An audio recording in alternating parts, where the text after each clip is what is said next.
se-Korwil Nusantara 1 Papua, di antaranya RRI Biak, RRI Serui, RRI Nabire, RRI Wamena, Merauke, dan SP Oksibil. Pendengar, Anda nanti bisa bergabung juga bersama kami dalam dialog interaktif siaran berjaringan se-Korwil Nusantara 1 Papua ini hingga pukul 11 siang nanti bersama saya, Andre Arda.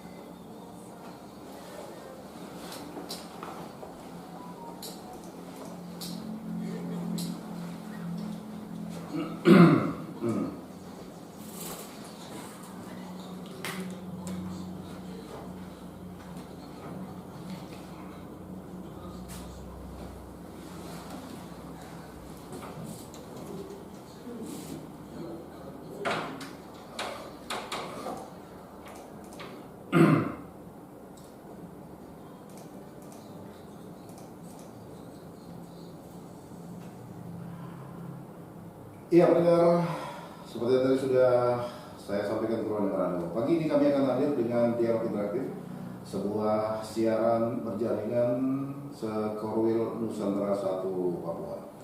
Pendengar, di kesempatan pagi ini hingga siang nanti pukul 11, kami akan hadir dengan topik mendorong perlindungan ODA, orang dengan HIV/AIDS di tanah Papua. Telah hadir bersama saya pendengar ada dua narasumber, ya. Sejatinya 3, yang satu masih dalam perjalanan. Yang pertama kita sapa dulu Ketua Divisi Advokasi dan Hukum KPAD Provinsi Papua, Bapak John NR Gobay. Selamat siang. Selamat siang.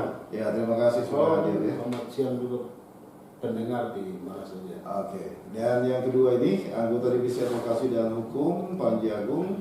Ini lebih pada sosialisasi dan edukasi ya. Selamat pagi dan siang. Selamat siang RRI dan juga seluruh keluarga masyarakat Papua di mana saja berada. Salam sejahtera. Oke, terima kasih. Dan yang baru saja hadir ini ya, ini yang paling cantik di antara kita saat ini ya, anggota Divisi Advokasi dan Hukum Ibu Yustina Haluk SH. Ini lebih pada pendampingan hukum nanti ya kepada ODA itu sendiri. Selamat pagi dan siang. Selamat pagi menjelang siang. Iya, terima kasih sudah hadir ya. Nanti kita akan ngobrol mendengar lebih jauh terkait dengan topik kita ini, yaitu perlindungan orang dengan HIV di tanah Papua. Sejauh ini seperti apa ya sejauh ini pelaksanaannya terkait dengan regulasi-regulasinya, kemudian tentu saja dari sisi advokasi dan hukumnya seperti apa, undang-undangnya seperti apa, tapi pelaksanaan di lapangan seperti apa. Nanti ada juga kami undang bergabung bersama kami mendengar dalam dialog ini yang disiarkan juga oleh satker lainnya seperti RRI Wamena, Biak, Serui, kemudian juga Bovendigul, Merauke, dan juga SP Oksibil. Iya pendengar, Anda nanti kami undang bergabung di dua line telepon sekaligus seperti biasa di 0967536386 atau di 082199112543. Pendengar, kita tahu ya bahwa dalam 2 tahun terakhir ini kita mungkin jarang ya memperbincangkan terkait dengan penyakit HIV/AIDS, salah satu penyakit yang sudah sangat mematikan karena adanya pandemi COVID-19. Orang sepertinya lupa bahwa ada penyakit lain selain COVID yang menjadi pandemi selama 2 tahun terakhir ini. Orang lupa bahwa di Ciling kita ini ada orang yang hidup ya dengan HIV/AIDS, ODA, yang karena ketidakberuntungannya ya akhirnya mendapatkan tertular virus tersebut. Ya, dengan hal tersebut ya seperti kita ketahui per 1 Desember 2021 lalu Ketua KPAD Provinsi Papua Dr. Anton Mote menyatakan bahwa penyakit ini ya atau kasus HIV di tanah Papua ini jumlahnya secara total 46.000 lebih ya seperti itu. Nah, dengan adanya pandemi COVID-19 sepertinya orang lupa bahwa HIV itu sebenarnya masih ada gitu ya. Dan orang juga sebenarnya melupakan ya terkait dengan orang yang hidup dengan HIV/AIDS ini seperti apa, mereka sebenarnya juga malas tahu ya, karena memang sepertinya kita lebih sibuk dengan COVID-19 yang memang selama 2 tahun ini begitu menjadi momok menghantui dalam segala aktivitas manusia. Oke, terkait dengan hal itu, tentu saja kita akan memperbincangkan bagaimana juga terkait dengan regulasi-regulasi yang ada, bagaimana mendorong perlindungan secara hukum kepada orang-orang yang hidup dengan HIV/AIDS di tanah Papua ini. Mungkin yang pertama kita langsung ke Pak John Enargobay dulu ya, yang tentu saja lebih kepada regulasi hukum, bagaimana perlindungan hukum terhadap orang dengan HIV/AIDS di tanah Papua ini. Sejauh ini adakah regulasi hukum yang memberikan perlindungan kepada ODA di tanah Papua, Pak John? Oh, terima kasih, Pak Agus ya. Pak Andre ya. Dari Jayapura yang telah memberikan kesempatan kepada Divisi Hukum dan Advokasi KPA Provinsi Papua untuk sekaligus dapat melakukan sosialisasi dan mengajak semua orang di tanah Papua untuk memberikan perlindungan ya ODA. Berbicara tentang regulasi, sesungguhnya Provinsi Papua telah memiliki Perda nomor 8 tahun 2000, Perdasi nomor 8 tahun 2010 tentang pencegahan dan penanggulangan HIV dan AIDS. Dan Perdas tersebut setelah dirubah lagi, yang terbaru yaitu Peraturan Daerah Provinsi nomor 10 tahun 2021 tentang perubahan atas Perdasi nomor 8 tahun 2010 tentang pencegahan dan penanggulangan HIV dan AIDS.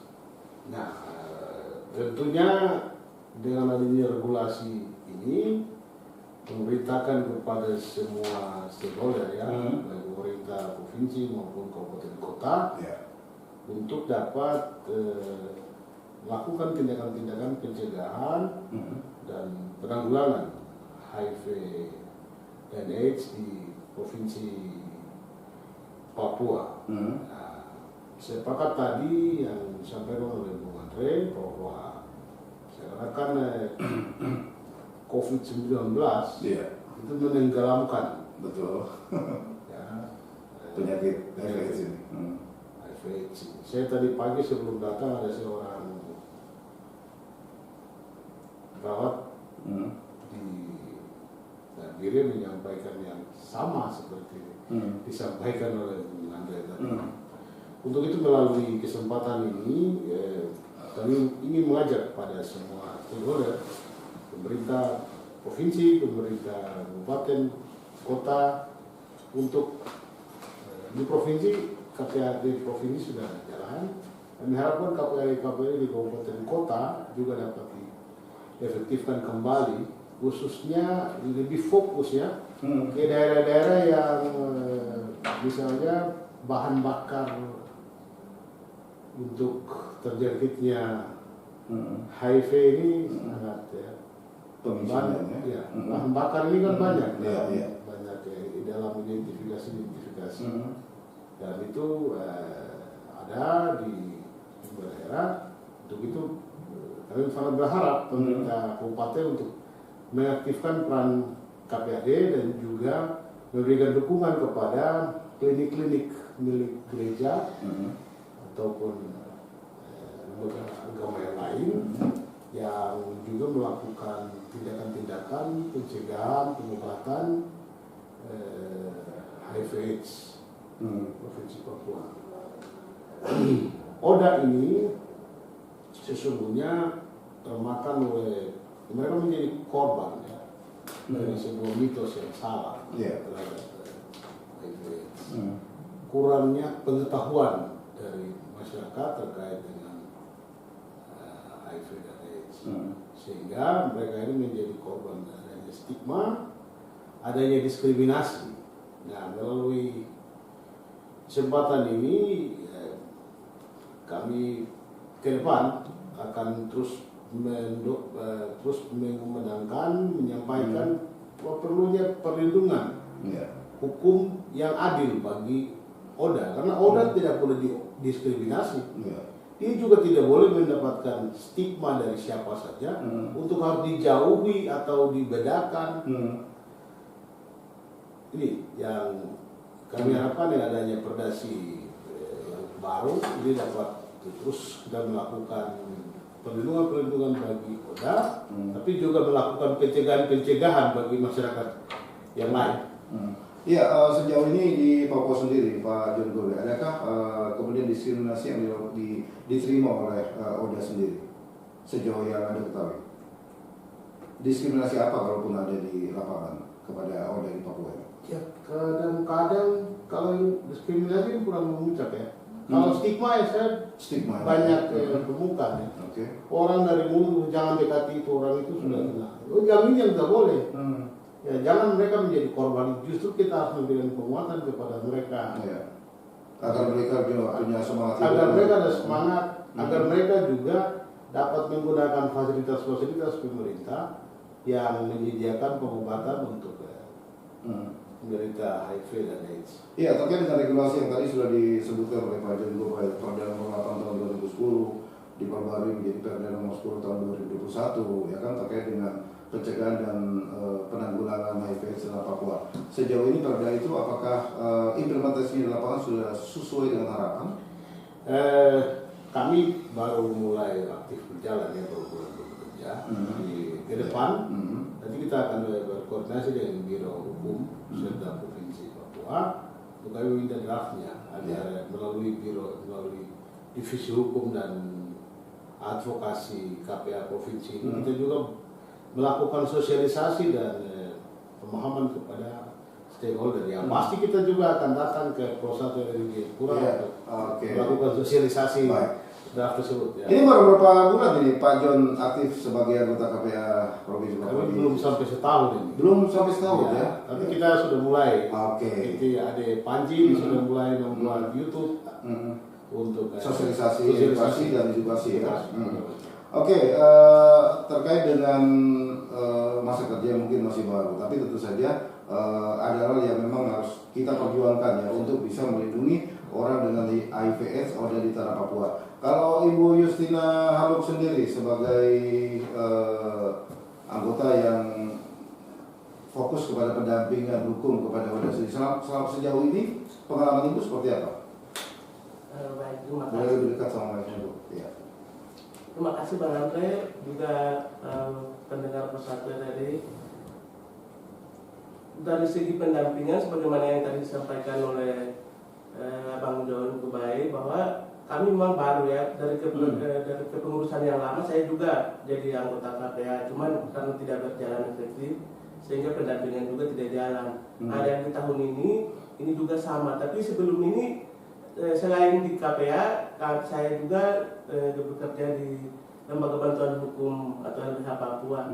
Jadi dari segi pendampingan hukum itu ada sekitar 2 orang sejauh yang selama saya ada di. Apa sih yang mereka keluhkan kepada Ibu Justina? Jadi kami lebih ke litigasinya. Ketika Oda berhadapan dengan hukum, kami mendampingi, memberi bantuan hukum cuma-cuma, mendampingi dia, mengadvokasi dia di pengadilan, mulai dari tahapan di penyidikan di kepolisian sampai dengan pengadilan. Dalam menghadapi proses litigasi hukum itu yang tadi Ibu sebutkan, Ibu Justina, adakah tadi stigma-stigma yang tadi sempat disampaikan juga seperti yang Pak John Gobe sampaikan, adakah seperti itu selama perjalanan proses hukum tersebut? Kalau stigma saya tidak begitu lihat secara jelas, tapi saya lebih memikirkan ke arah hak-haknya dia terdakwa ini sebagai Oda, di mana ada satu klien kami yang memang Oda, dia tersandung dengan kasus narkotika. Dia selain pengguna, tapi dia terbukti menjual, mengedarkan. Lalu kemudian dia divonis 12 tahun karena residivis, dia mengulangi lagi perbuatannya, pernah dihukum tapi dia mengulangi lagi. Saat itu kami terkendala ketika dia ini kan ditahan waktu itu di Polda, kemudian dia putus obat. Itu mestinya kan HIV itu tidak boleh putus, dia harus setiap hari mengkonsumsi terus. Tapi saat itu kami kewalahan ketika dia harus ke rumah sakit untuk konsul, ambil obat, Hmm. tetapi karena ditahan dia tidak bisa mendapatkan hak atas kesehatannya itu. Akhirnya apa yang Ibu lakukan? Akhirnya kami meminta kepada hakim untuk dia bisa berobat, artinya mengalihkan status tahanannya dari tahanan kepolisian bisa menjadi tahanan rumah. Tapi itu tidak mustahil kalau berkaitan dengan narkoba, kita Iya. tahu sendiri bahwa Oke. apalagi dia seorang asli. Tapi hanya untuk mendapatkan ARV tetap diperbolehkan ya? Iya, Mendapatkan izin. akhirnya dia kami upayakan untuk Hmm. teman-teman di kepolisian mengantarkan dia ke rumah sakit 22 dan dia dapatkan layanan itu. Oke. Baik, saya ke Bung Panji Agung Mangkunegoro. Terkait dengan sosialisasi edukasi di lapangan sejauh ini, apa sih yang Anda lakukan sebagai divisi advokasi hukum juga, sosialisasi dan edukasi seperti apa yang Anda lakukan agar masyarakat juga paham terkait dengan keberadaan Polda yang ada mungkin di sekitar mereka ini? Ya, selamat siang, terima kasih Abang. Dalam artian kami advokasi hukum dan di KPA Papua ini, kami pertama rujukannya kepada regulasi dari Kementerian Kesehatan. Lebih dekat lagi? Ya. Kementerian Kesehatan mengenai hak mendapatkan pelayanan kesehatan, itu yang utama. Dia harus mendapatkan ARV, ada pelayanan khusus di tingkatan puskesmas atau rumah sakit. Jadi kami ingin sekali mengetahui banyak masalah, banyak menampung informasi. Karena kami masih baru, kami membuka ruang untuk informasi masuk ke kami agar kami bisa menganalisa permasalahan, sehingga divisi advokasi ini bisa memberikan rekomendasi kepada bupati di kabupaten kota. Mungkin yang akan kami lakukan. Oke. Sampai hari ini mungkin yang kami lakukan, saya secara teknis anggota dari Bu Ketua saya Kakak John Borbay, kami sudah membuat film durasi pendek yang akan berlanjut. Yang film pertama adalah Mengejar Harapan, film kedua Mengejar Cinta, dan Mengejar Hati, Mengejar Jati Diri. Ini berseri ya? Ya, berseri. Jadi karena jangkauan kami luas, satu Papua di provinsi, akhirnya kami harus membuat strategi untuk mensosialisasikan. Mari kita suarakan lagi bahwa HIV masih ada, dan ARV adalah obatnya HIV. Dari film-film itu kami fokus pada diskriminasi ODA. Mungkin kami analisa kasus yang terjadi di masyarakat, kemudian kami filmkan dengan seperti itu, gitu ya, Kak Justina. Lalu kebetulan Kakak John Borbay adalah produser film tersebut. Oh, luar biasa ya. Saya bagian kameramen aja dan script writer. Oke. Selain itu ada banyak hal kendala yang kami hadapi karena kami harus mengejar waktu. Ketertinggalan beberapa tahun ini yang kita disibukkan dengan COVID, kemudian kami harus cepat menyuarakan kembali dari divisi advokasi itu bahwa mengadvokasi masalah itu sangat besar, banyak detailnya. Oke. Tantangannya seperti apa di lapangan? Ya, tantangannya bahkan mungkin mereka menganggap saya oda gitu, bicara HIV/AIDS. Iya. Ada yang tidak, saya hanya peduli. Jadi kepedulian ini harus kita tingkatkan. Pasti orang akan menjaga jarak dulu untuk tahu. Agung ini pada susah curiga itu. Orang jaga jarak pasti ya. Dicuriga gitu. Cuman saya membuka diri bahwa saya ini KPA yang tanggung jawab. Jadi kayak contoh saya kemana-mana, ya dari diri kita sendiri, malah kita suarakan kembali. Apalagi Oda ini, menurut saya mereka punya masalah tuh banyak. Mulai dari tekanan seperti film yang saya bikin ya, tekanan keluarga, kebutuhan ekonomi, kemudian aktivitas yang biasa contoh di film itu dia ngeband, kemudian dia menghindar karena dia Oda, kemudian mamanya sakit, dia harus cari kerja. Jadi memang secara psikologis itu harus kita bantu, mental. Biasanya seperti ini kok dia nggak bisa lagi karena mungkin merasa minder kan, kadang kita bukan Oda aja dibicarakan orang sudah sakit hati, apalagi ada sesuatu dalam tubuh kita karena resiko hidup yang kita jalani. Jadi saya mengajak kepada saudara pemuda di Papua, mari kita rangkul mereka karena mereka punya hak yang sama, hidup yang sama, mendapatkan pelayanan kesehatan yang sama, mendapatkan beras juga yang sama, bantuan sosial di RT kita. Karena kan Kementerian Sosial juga keluarkan, ada masing-masing kementerian sudah ada undang-undangnya. Nanti kita bisa kupas juga, kita bisa lihat di internet, kita baca lagi. Regulasi negara tuh nggak bodoh untuk melihat masyarakatnya, konflik di masyarakat pasti ada regulasinya. Nah, contoh kayak mungkin hak mendapatkan BLT, hak mendapatkan pelayanan tingkatan terkecil di lingkungan kita. RT-nya bisa merangkul dia, Karena kehidupan Oda itu kan dilihat dari kehidupan sehari-hari, mulai dari rumahnya, mulai dari sekelilingnya, mulai lingkungan dari terkecilnya lingkungan harus terkecil. penduduk ya. Dukungan seperti apa yang mereka dapatkan? Iya, Oke. karena di situ kalau dia sudah tidak ditekan, secara mental dia bisa free, bisa energik. Tapi kalau ditekan, didiskriminasi, dia down. Nah, jadi saya kira kita butuh banyak konseling, butuh banyak relawan, butuh banyak pemerhati. Kita suarakan lagi. Dengan cara itu kita bisa menyentuh mereka. Dengan jumlah 4.000 sekian dibagi berapa kabupaten. Sekarang kalau misalnya KPA Papua bergerak, kami harap sekali KPA Kabupaten Kota, mari kita bergerak. Karena KPA itu harus ada. Dia menjadi satu rumah komunikasi bersama Oda dan militansinya orang-orang yang peduli. Mereka bergerak, dinas kesehatan bergerak, dan juga semua kebijakan bergerak. Gitu. Mas Agung, ini terkait dengan lama banyak turun di lapangan ya selama ini, tentu saja banyak tahu bagaimana pengetahuan yang dimiliki oleh masyarakat terkait dengan HIV/AIDS sendiri. Ya, mereka Sejauh ini seperti apa sih pemahaman mereka terkait HIV/AIDS?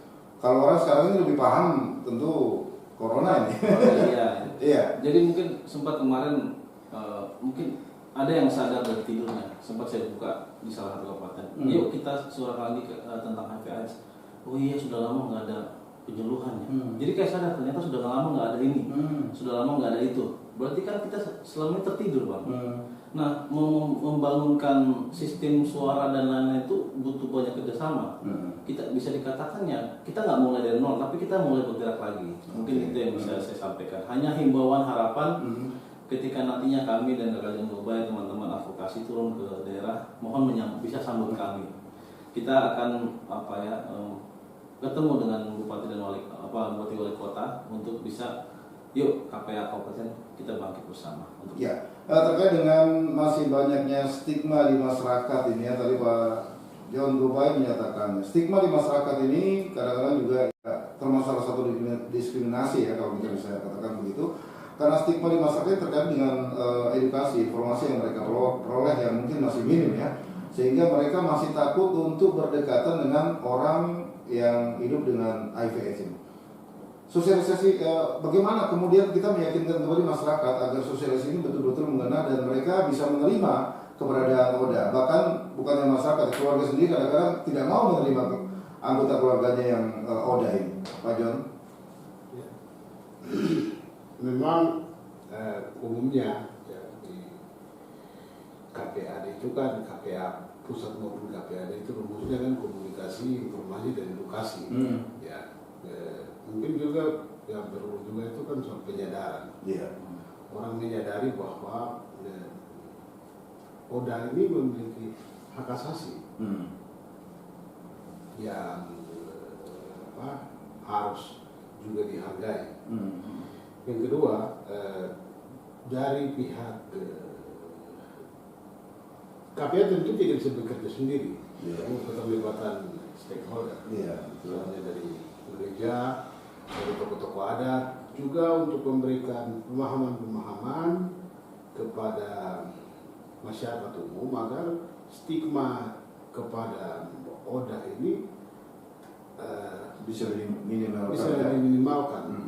Yang kedua, orang tidak melihat Oda ini sesuatu yang harus dihindari. Jadi bahwa kita merangkul mereka, memberikan penguatan mereka hidup normal sebagaimana manusia, sebagaimana yang lain, diperlakukan sama dengan yang lain. Ya tentu cara-cara menghindarinya, mencegahnya juga perlu terus diberikan edukasi, diberikan penyadaran, diberikan pemahaman agar kita dapat menghindari. Jadi stigma ini hanya dapat kita lawan dengan adanya, kalau di umum itu kan komunikasi, informasi, dan edukasi. Juga soal penyadaran, orang menyadari bahwa kita sama-sama ini manusia. Dia adalah saudara saya. Dengan kita bisa menerima itu dia itu akan menjadi sebuah penguatan bagi dia. Terkait dengan diskriminasi itu memang butuh kebijakan. Kebijakan tadi salah satunya Panji sudah sebutkan. Tentu kalau kita bicara soal diskriminasi tentu dia akan terkait dengan hak asasi manusia. Iya, betul. Kalau sudah bicara hak asasi manusia, berarti hak asasi manusia di mana saja, di tempat kerja, di rumah sakit, di rumah, di apa, di mana aja dia. Iya, oke. Jadi tidak boleh ada perbedaan dalam mereka. Dari lahir sampai dia meninggal Ya, itu melekat. itu melekat bagi dia. Nah, oleh karena itu pemerintah dalam kebijakan-kebijakannya pasti akan terus memberikan ruang kepada mereka tanpa ada diskriminasi kepada mereka. Karena regulasi harus dibuat itu apa, non diskriminasi. Tidak boleh ada diskriminasi. Ya. Ya.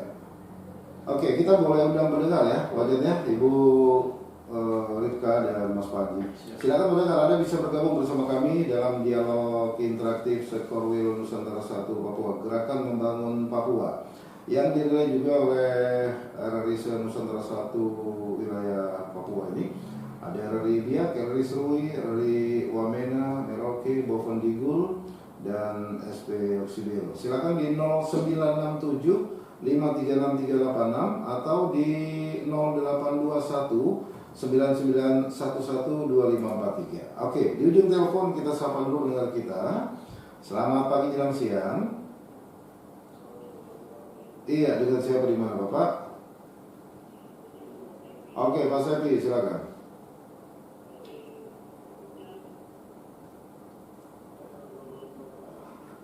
Iya, itu nama dialognya Bapak ya. Topik kita adalah bagaimana kita bisa mendorong perlindungan orang dengan HIV di tanah Papua.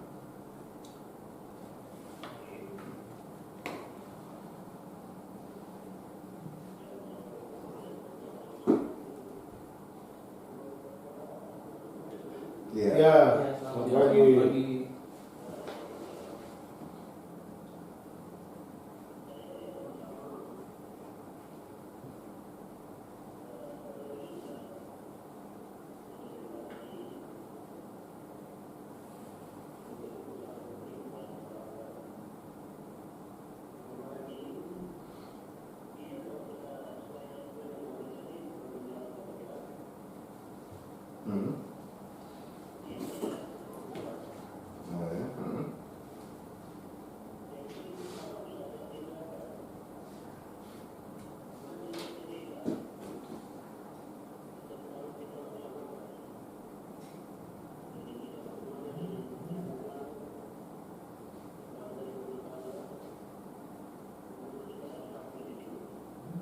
Ya.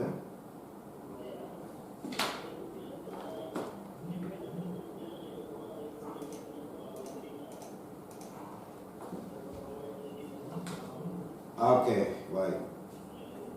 Ya, oke, baik. Terima kasih Pak Sepi ya. Ya, terima kasih Pak Sepi. Di belakang Pak Sepi langsung kita sapa kembali pendengar kita di ujung telepon. Selamat pagi jelang siang. Halo. Iya. Iya, dengan siapa? Pak Jerry, silakan Pak Jerry. Siap.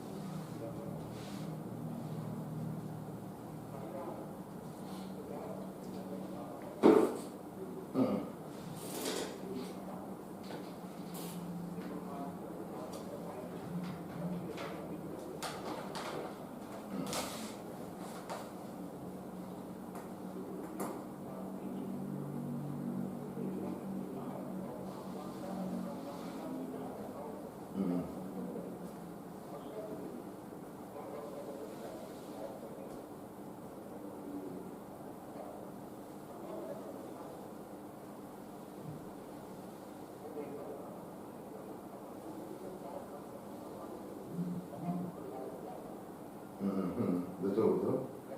Iya, betul.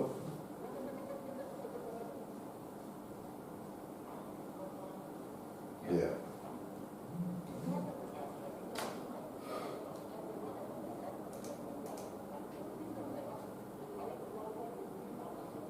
Sepakat. Oke.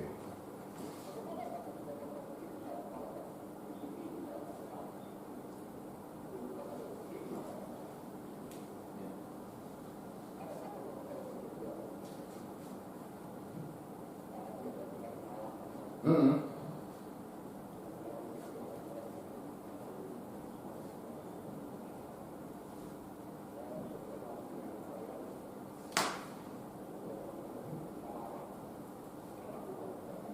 Hmm.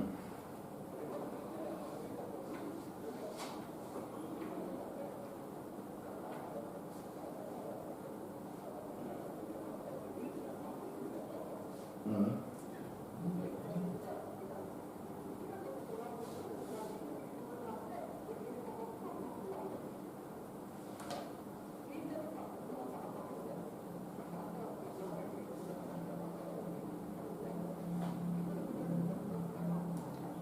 Oke. Hmm.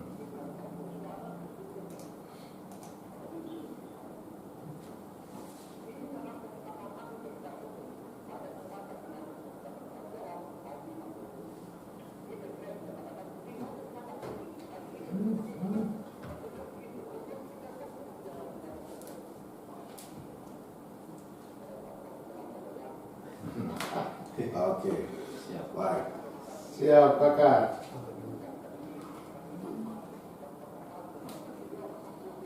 Amin. Nah, oke.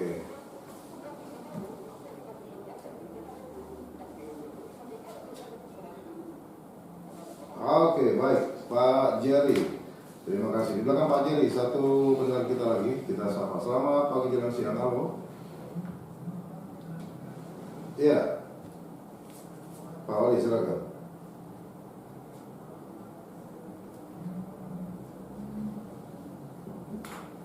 Kakak boy.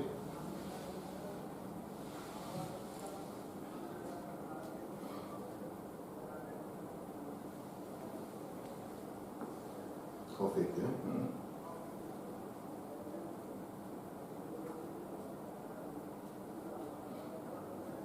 Ya.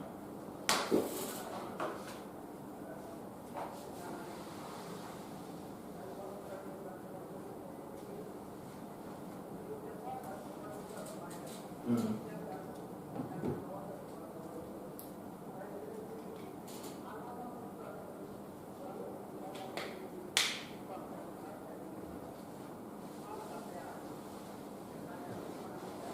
Oke.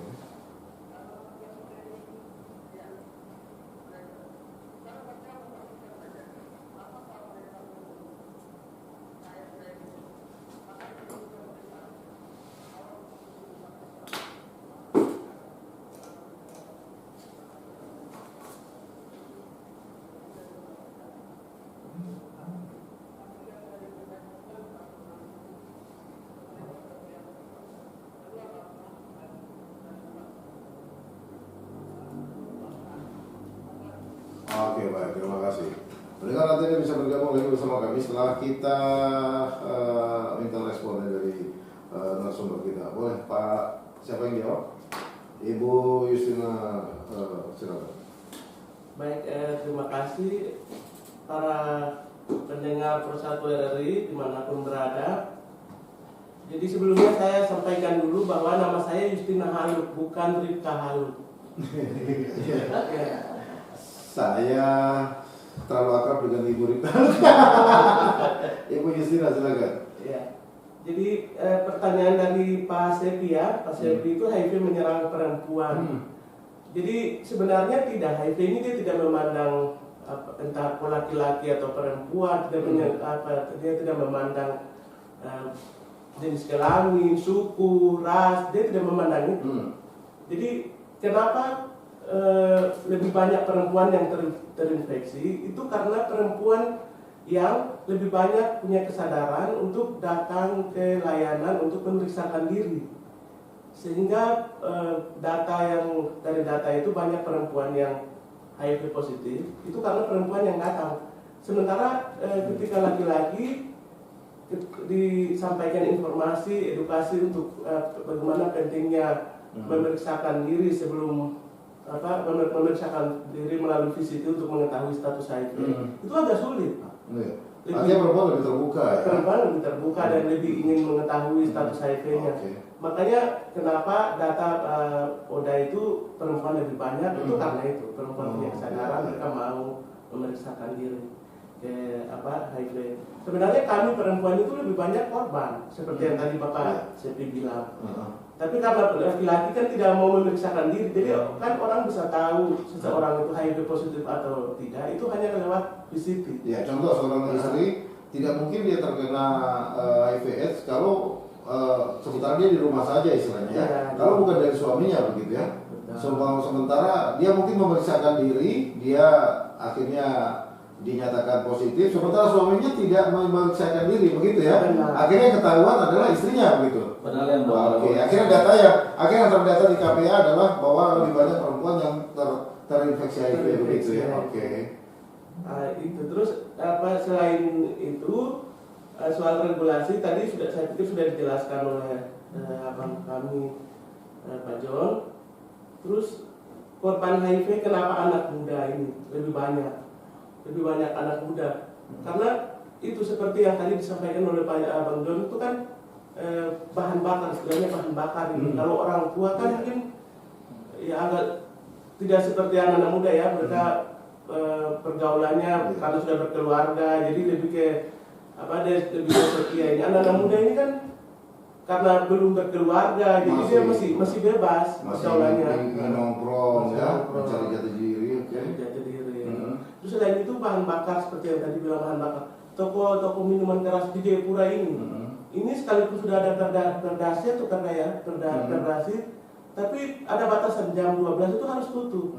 Tapi kalau kami lihat dari apalagi terutama Waina AB itu, sekalipun tokonya sudah ditutup, di depan itu tuh masih ada saja yang jual minuman keras ini. Ini jadi sumber dimana ketika orang mabuk itu pikirannya ke arah-arah yang negatif. Ini menjadi salah satu penyebab faktor bagaimana orang cepat HIV itu dia menyebar. Gitu. Terus kalau untuk soal diskriminasi, bagaimana supaya orang tidak mendiskriminasikan para ODA, itu kita mestinya tahu dulu bagaimana seseorang itu HIV itu ditularkan. Dengan orang mengetahui bagaimana proses penularan HIV, tentunya angka diskriminasi ini akan turun dengan sendirinya. Ketika saya tahu HIV itu hanya menular melalui cairan kelamin, terus ASI dan darah, berarti saya otomatis saya tidak akan mendiskriminasi saudara-saudara saya yang ODA ini, karena saya tahu hanya dengan tinggal sama-sama, hanya dengan kita makan minum sama-sama di satu tempat atau bekerja sama-sama itu tidak akan menularkan HIV. Berpelukan pun itu tidak akan menularkan HIV. Jadi saya pikir perlu kita membangun satu pemahaman bersama. Orang harus tahu dulu bagaimana cara HIV ini dia menular. Mungkin sosialisasi itu yang sosialisasi untuk menambah pengetahuan masyarakat terkait itu mungkin sekarang sudah mulai menurun lagi ya. Oke Pak Jo, silakan ditambahkan. Baik, terima kasih. Tadi sepakat ya dengan yang abang yang dari Jogja ya. Pak Jerry. Ya, Pak Jerry. Juga tadi ditambahkan oleh Justin bahwa bahan bakar penyebaran HIV dahulu yang mengemuka ini kan awalnya adanya dari ini ya buru-buru di pelabuhan ya. Yang kapal-kapal asing terutama nelayan. Kemudian kan di tempat pencarian Gaharu. Kemudian pendulangan emas. Kemudian dugem ya. Dugem. Kemudian ya kegiatan orang-orang yang tidak ada pekerjaan. Punya jalan-jalan. Yang lain tadi Yusuf tambahkan miras, pengaruh dari miras yang kadang-kadang dia larinya ke yang negatif, tapi juga yang lain itu kan juga adalah PSK online. PSK online ini juga berpotensi, artinya tidak terdeteksi. Tidak ada keamanan kesehatannya ya. Kadang dulu kita menyebut lokalisasi, tapi setelah dicek-cek, ternyata di sana ada pemeriksaan rutin. Misalnya di Nagire itu teman-teman dari primari seringkali ke lokalisasi. Nah, sementara yang tidak terdeteksi dan tidak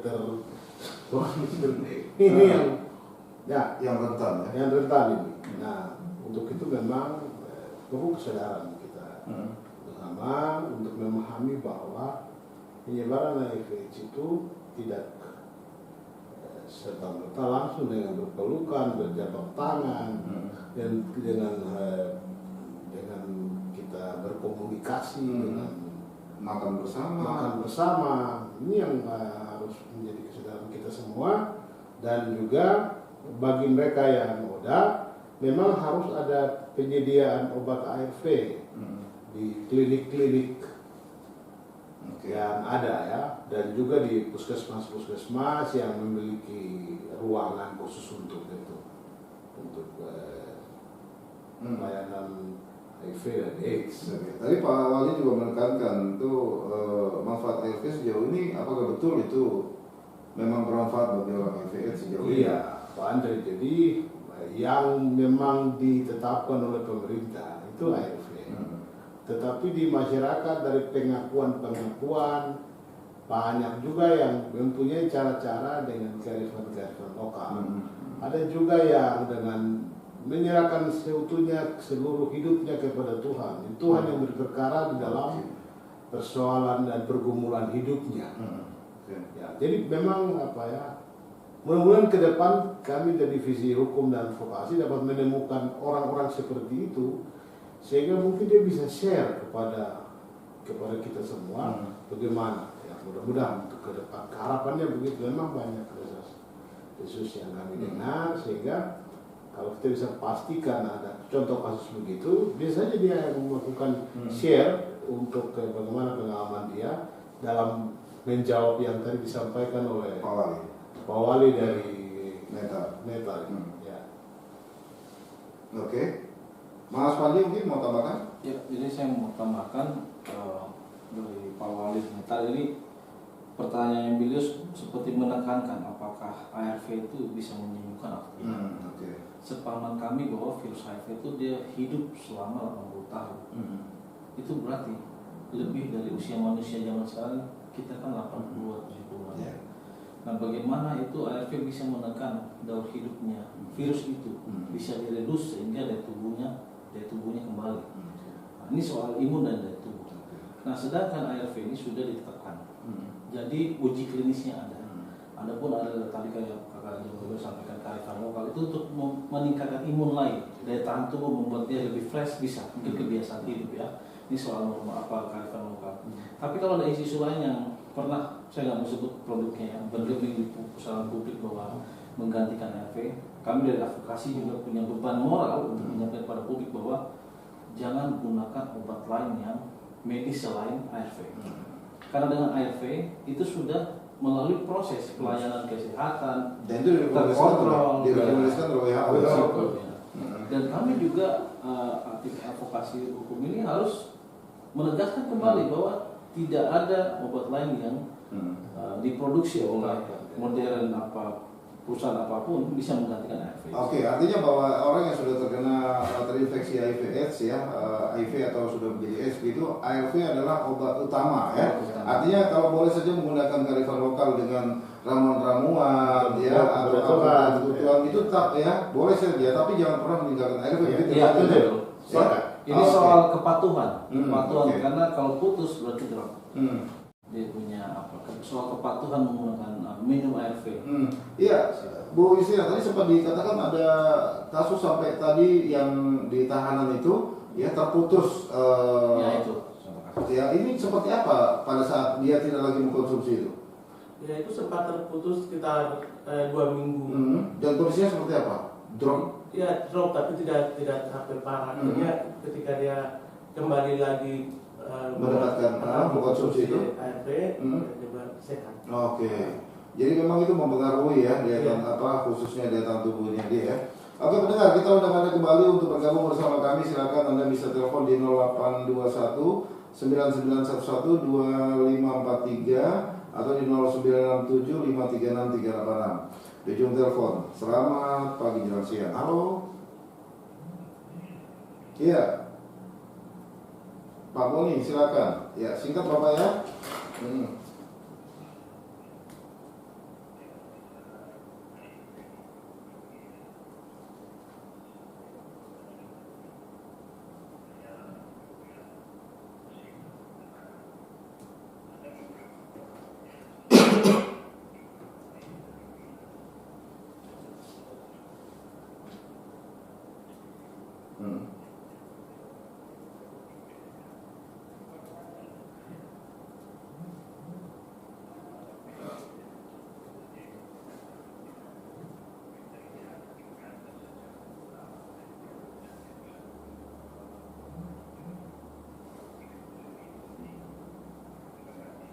Oke, baik. Terima kasih Pak Boni. Satu atensi lagi pendengar, saya undang Anda untuk bergabung bersama kami dalam dialog interaktif.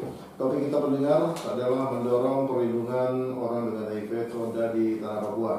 Ya, mungkin waktu kita sudah sangat terbatas ya, tersisa 10 menit ke depan. Mungkin langsung saya minta responnya ini terkait dengan dukungan pemerintah. Nah, ini kepada Pak John Gobay terutama ya. Dukungan pemerintah sejauh ini seperti apa? Jangan hanya bapak-bapak, ibu-ibu ini yang bergerak di lapangan, tapi dukungan pemerintah harus nyata di lapangan, gitu aja, bukan hanya regulasi, tentu yang lain-lain ya. Silakan, Pak John. Ya, tentu dukungan pemerintah itu harus didasari oleh regulasi. Dan ya memang setuju dan benar bahwa kadang regulasi juga menjadi hiasan lemari aja. Iya. Ya. Jadi dan juga kebijakan juga kadang-kadang dilakukan sesuai dengan keinginan. Untuk itu, apa artinya kita membangun sana sini jika rakyatnya perlahan-lahan tergilas oleh HIV, AIDS. Kita sibuk menyediakan dana cukup besar untuk COVID-19, sementara HIV AIDS ini tidak, bahkan dihapus di tingkat nasional. Tetapi karena fakta di daerah ini kita masih punya memori kasus penyebaran HIV AIDS di tempat pengambilan kayu gaharu, misalnya di kasus Asiki dahulu, ada juga pendulangan emas. Sebenarnya gaharu dan pendulangan emas ini sebenarnya memang berkat ya, sebenarnya kalau dari sisi positifnya.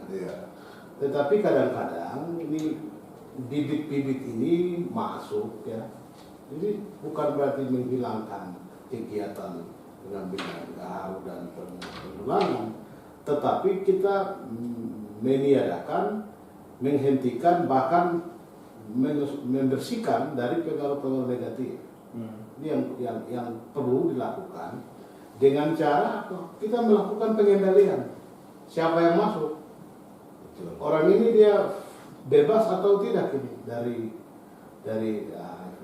Nah, untuk itu memang membutuhkan dukungan pemerintah, dukungan dari aparat keamanan untuk menertibkan misalnya penjualan minuman beralkohol. Itu memang yang kedua tentang dan juga perilaku dunia malam. Misalnya, oke, you bisa ini, tetapi orangnya harus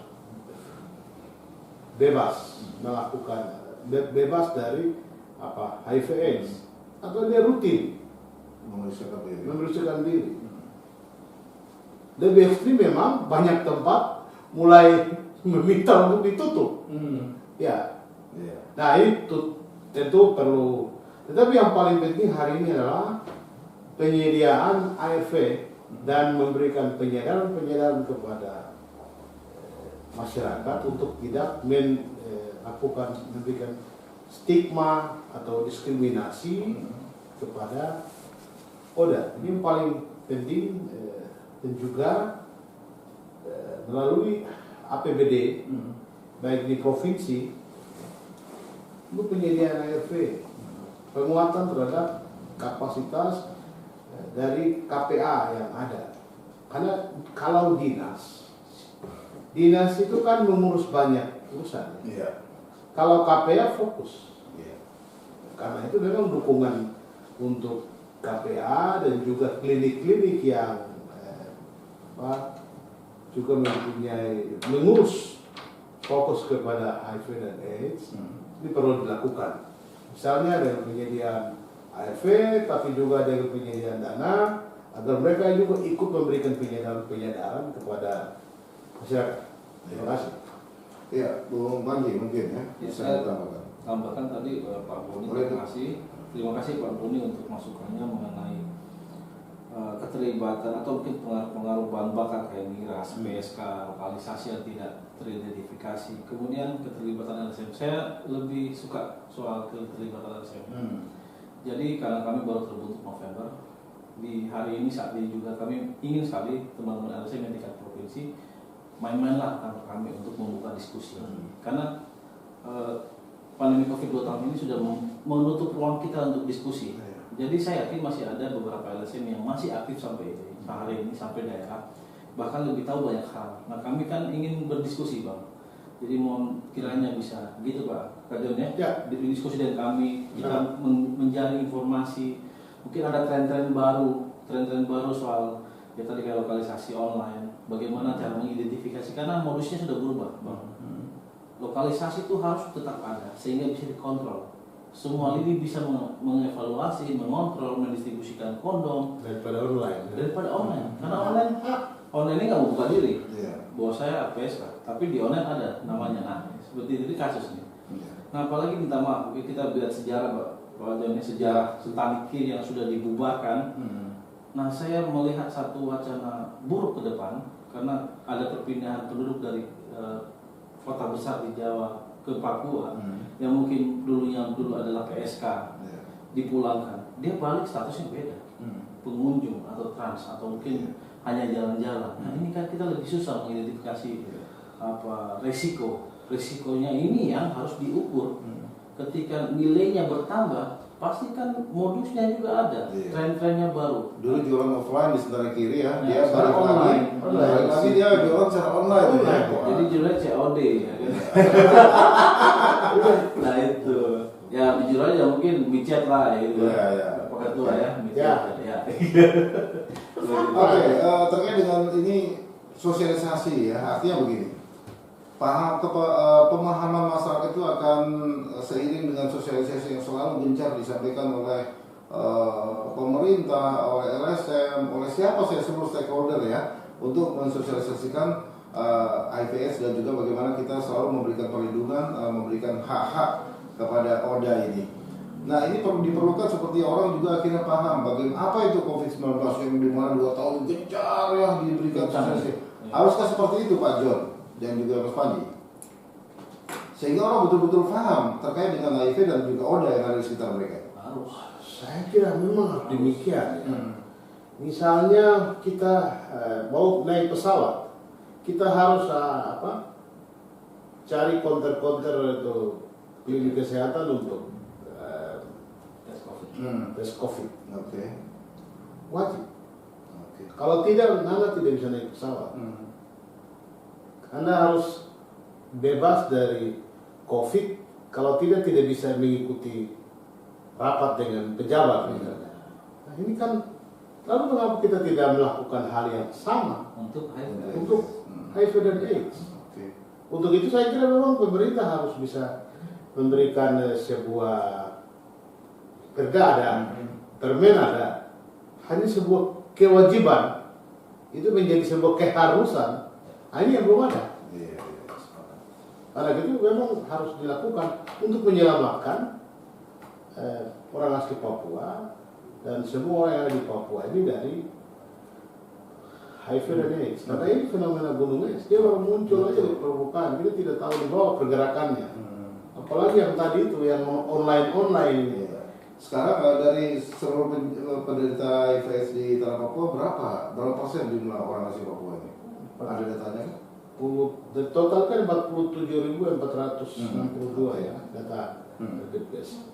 Nah ini ya memang untuk membedakan ini agak susah.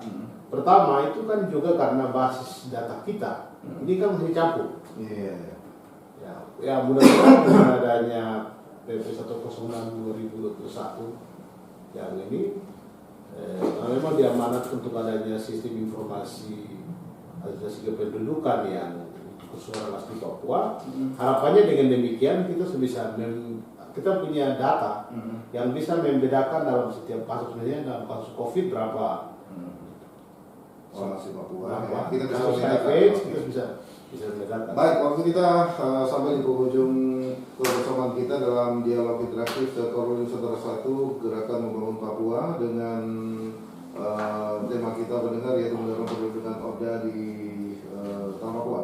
Kita akan minta closing statement ini ya. Yang pertama dari Ibu Justina Luk, silakan terkait dengan apa yang kita perbincangkan di kesempatan siang ini.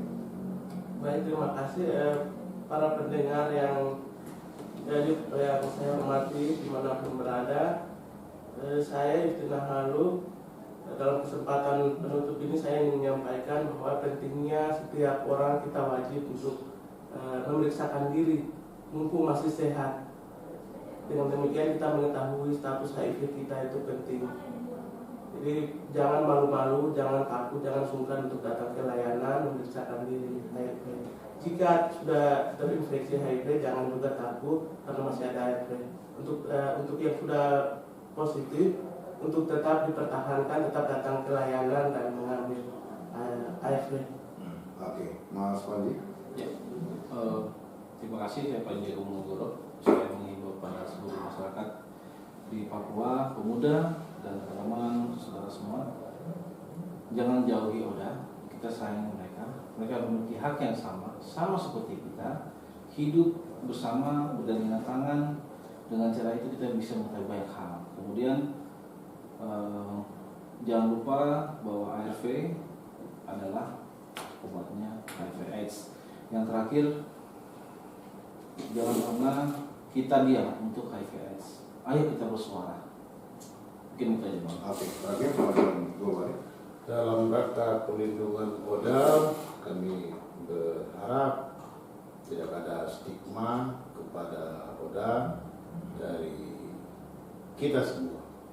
Kita harus menghormati mereka, menyayangi mereka seperti kita menyayangi saudara-saudara kita yang lain. Yang kedua, jangan juga dalam kebijakan-kebijakan di mana saja Oda mendapatkan tindakan diskriminasi, baik di rumah sakit, di kepolisian, di tempat kerja atau di mana saja. Nah, mereka memiliki hak asasi manusia sama seperti manusia yang lainnya. AIDS itu sebuah penyakit yang harus diperangi oleh kita semua.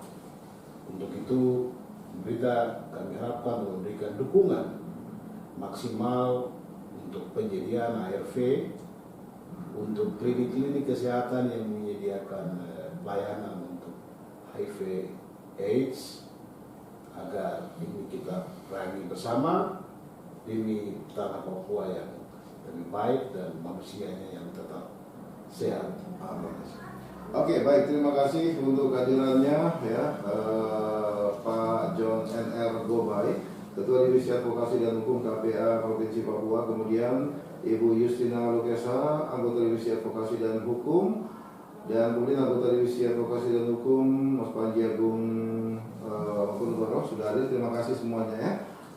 Semoga apa yang kita perbincangkan ini memberikan manfaat bagi kita dan pendengar. Jangan lupa bahwa HIV/AIDS itu masih ada di tanah Papua ya. Kevakumannya karena tertutupi oleh pandemi COVID-19 bukan berarti menghilangkan HIV/AIDS dari tanah Papua. Di Papua masih ada orang-orang di sekitar kita yang hidup dengan HIV/AIDS, dan untuk itu marilah kita dukung mereka. Jangan jauhi mereka dengan pikiran-pikiran negatif, dan juga tentu kita harus tetap memberikan dukungan karena mereka adalah manusia yang memiliki hak asasi juga untuk disayangi, untuk diberikan motivasi semangat agar tetap hidup. Dan yang pastinya jangan lupa untuk tetap menjaga kesehatan agar kita juga terhindar dari bukan hanya COVID-19, tapi juga perilaku kita agar kita terhindar dari penyakit HIV/AIDS yang fenomena gunung esnya masih begitu jelas nampak ya di atas saja, tapi di bawah permukaan tentu saja masih sangat luar biasa penyakit ini ya.